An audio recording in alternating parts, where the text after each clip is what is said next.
We need to find range of the function, 2023 का question है ये। Range of the function 4 times sine inverse x square over x square plus 1 sine inverse x square over x square plus 1। ठीक है। अच्छा, sine inverse का argument, sine inverse के argument पे नज़र मारो ज़रा। आर्ग्यूमेंट कैसा है, इसको आप लिख सकते हो x square plus 1 minus 1 over, अच्छा ऐसा करने से कुछ और हो गया।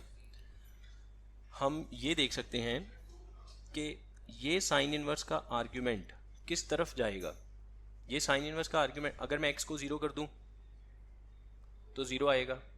ठीक है, मतलब कि ये इस पूरे आर्ग्यूमेंट की सबसे कम वैल्यू ज़ीरो हो सकती है, क्योंकि एक्स पे स्क्वायर है, नेगेटिव कभी होगा ही नहीं, मिनिमम ज़ीरो होगा। अच्छा, उसके बाद हम ऐसे कह सकते हैं एक्स स्क्वायर प्लस 1 किया माइनस 1 अपनी मर्जी से किया ओवर एक्स स्क्वायर प्लस 1। हमने पहले दोनों को क्लब कर लिया और इसको अलग करके एलसीएम स्प्लिट किया। X square plus 1 by x square plus 1 minus 1 by x square plus 1, ये कट गया 1 minus 1 by x square plus 1। इसका मतलब क्या हो रहा है कि 1 में से कुछ ना कुछ माइनस होगा। देखो ये ओवरऑल टर्म क्या है, पॉजिटिव, पॉजिटिव टर्म है ना, ऊपर 1 पॉजिटिव है, नीचे एक्स स्क्वायर भी पॉजिटिव है, 1 भी तो ओवरऑल टर्म पॉजिटिव है। तो 1 में से कुछ ना कुछ माइनस होगा, तो आंसर 1 से हमेशा कम आएगा, 1 नहीं आएगा कभी, हमेशा कम आएगा। और ये आर्ग्यूमेंट ज़ीरो हो सकता है अगर मैं x को एग्जैक्टली ज़ीरो कर दूं, तो ये सब कुछ ज़ीरो हो जाएगा। सो इसका मतलब ये हो रहा है कि साइन इनवर्स के अंदर जो लगा हुआ है वो हमेशा 1 से कम है और 0 से बड़ा है। यही चीज़ है ना। पहले मैंने साइन इनवर्स के आर्ग्यूमेंट पे नज़र मारी, उसको एनालाइज किया, मिनिमम वो 0 होगा, एग्जैक्टली 0, मैक्सिमम वो 1 नहीं हो सकता, 1 से कम रहेगा। ठीक है, अब इस पे मैंने साइन इनवर्स अप्लाई किया, apply sine inverse, sine inverse apply किया, sine inverse 0 0 less than equal to sine inverse x square by x square plus 1 less than pi by 2 बन गया साइन इनवर्स अप्लाई कर पे। और फिर इसको 4 से मल्टीप्लाई कर देंगे ताकि हमारा फंक्शन बन जाए। ठीक है, ये चीज़ क्लियर है। और इनइक्वालिटी क्यों नहीं बदली, बिकॉज साइन इनवर्स खुद इंक्रीजिंग फंक्शन है, इसलिए इनइक्वालिटी चेंज नहीं होगी। अब इसको 4 से मल्टीप्लाई कर दो तो 0 का 0 रहेगा, बीच में आपका फंक्शन बन जाएगा और यहाँ पे 2 पाई बन जाएगा। तो 0 closed 2 pi open, C is the correct option. ये 2023 का क्वेश्चन है ये, 0 से 2 पाई, ये इसका आंसर है। ठीक है, ITF की रेंज निकालने से पहले ना उसकी डोमेन पे नज़र मारनी है कि उसकी डोमेन क्या है, कहाँ से कहाँ तक है उसकी डोमेन। 1 इक्वल कभी हो ही नहीं सकती ना, आर्ग्यूमेंट कभी 1 से छोटा ही आएगा। हाँ, तो वही कह रहा हूँ, आपने, आपका एनालिसिस है, आपने फटाफट से एनालाइज कर लिया कि ये तो 0 बन सकता है अगर x को 0 कर दें, और इसके अलावा x को कुछ भी करो, आंसर हमेशा 1 से कम आएगा। तो ये सब हमेशा 0 और 1 के बीच में रहेगा। फिर साइन इनवर्स लगाया, फिर आपको पता ही है कि फंक्शन के जैसी टर्म हम बनाने की कोशिश करते हैं ताकि रेंज पता चले, क्योंकि रेंज निकालनी है। अगेन 2023 का क्वेश्चन है हमारे पास, x belongs to all real, 0 और 1 के बीच में x कुछ भी हो सकता है, एंड हमें क्या कंडीशन गिवन है, 2 tan inverse 1 minus x over 1 plus x is equals to cos inverse 1 minus x square over 1 plus x square. अब जो x की वैल्यू इस कंडीशन को सेटिस्फाई करेगी और 0 और 1 के बीच में होगी, वो S सेट का एलिमेंट बन जाएगा। ठीक है, हम ऐसा कर सकते हैं कि अगर हम इसमें x को tan थीटा पुट कर दें, अगर हम x को tan थीटा पुट करें, ठीक है, तो ये वाला cos 2 थीटा बन जाएगा और ये tan pi by 4 minus theta बन जाएगा, 1 माइनस tan थीटा।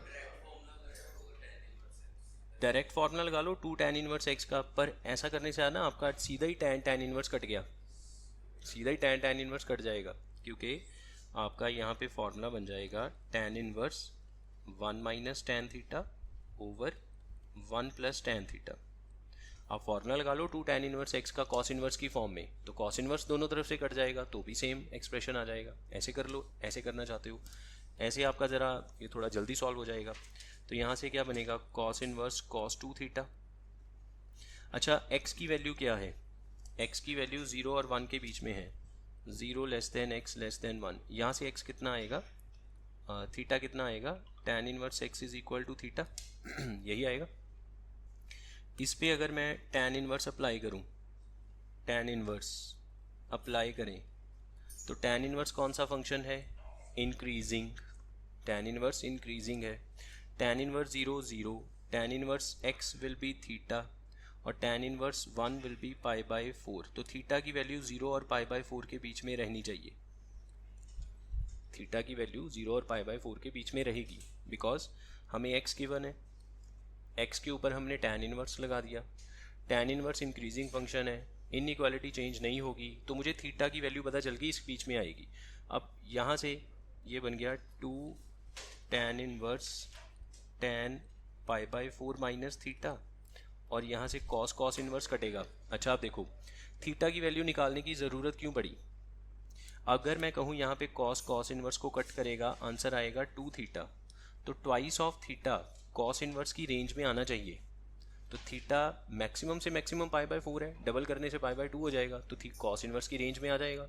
तो ठीक है, कोई भी रेंज क्या है कि वो नहीं हो रही ना, कॉन्ट्राडिक्शन नहीं आ रही, सब कुछ स्मूथ चल रहा है। तो यहाँ पे 2 थीटा बच गया, यहाँ पे tan इनवर्स कटा, twice of pi by 4 minus theta is equals to 2 theta.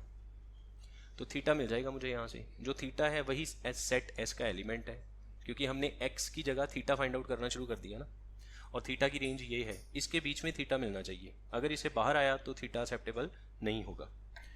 तो देखें जरा ये क्या बनता है, ये बन गया, ये 2 वैसे ही कट गया, तो थीटा उधर प्लस हो गया, pi by 4 minus is equal to कितना आया, 2 theta. So what is theta from here, theta is equals to pi by 8।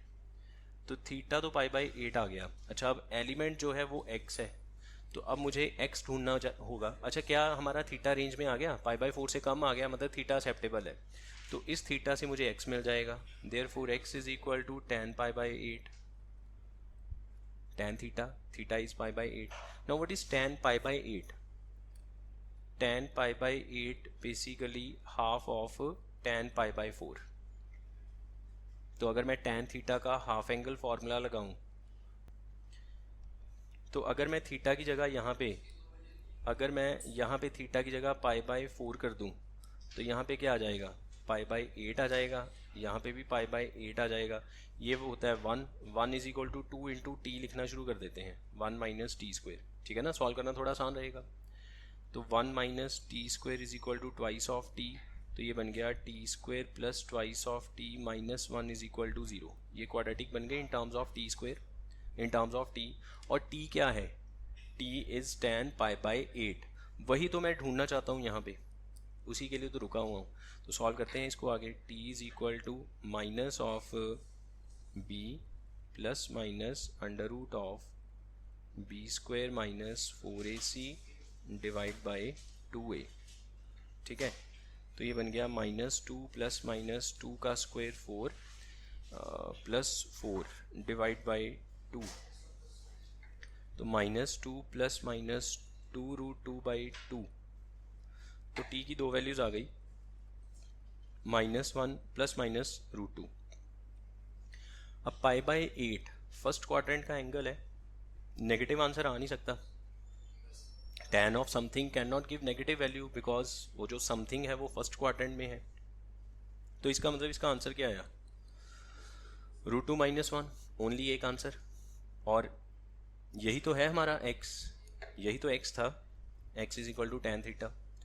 √2 कितना होता है, 1.414 माइनस 1, तो 0.41। सो दैट मीन्स कंडीशन को सेटिस्फाई करने वाली सिर्फ एक वैल्यू है, और वो भी 1/2 से कम है। So what is the option, A is the correct option. Number of elements in S is equal to only 1 and less than 1/2, ठीक है।